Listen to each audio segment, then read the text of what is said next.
এই এতগুলো চেক কে দিয়েছে বিষয়টা এরকম না। ওই যে ফয়সালের 3টা আইটি ফার্ম আছে, ওই আইটি ফার্মের নামে তার অনেকগুলো ব্যাংক অ্যাকাউন্ট আছে। এই ব্যাংক অ্যাকাউন্টের চেক এগুলো, কিন্তু চেকগুলো দেখা যায় যে চেকগুলো সিগনেচার করা, কিছু কিছু চেকে টাকার অ্যামাউন্ট বসানো আছে, কিছু কিছু চেকে টাকার অ্যামাউন্ট বসানো নাই।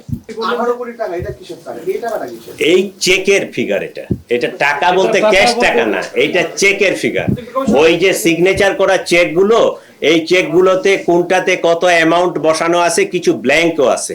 এইটা সাম আপ করার পরে দেখা যায় যে 218 কোটি টাকার চেক। এই ঘটনায় জব্দকৃত উল্লেখযোগ্য আলামত সমূহ হলো: হত্যাকাণ্ডে ব্যবহৃত 2টি বিদেশি পিস্তল, 52 রাউন্ড গুলি, ম্যাগজিন, ছোরা, হত্যাকাণ্ডে ব্যবহৃত মোটরসাইকেল ও ভুয়া নম্বর প্লেট, যে নম্বর প্লেটটি অপারেশনের সময় লাগানো ছিল, ঘটনার সময় ওসমান হাদিকে বহনকারী অটোরিকশা, ঘটনাস্থল থেকে হত্যাকাণ্ডে ব্যবহৃত গুলির খোসা, ভিডিও চিত্র, সিসিটিভি ফুটেজ ও অন্যান্য আলামত।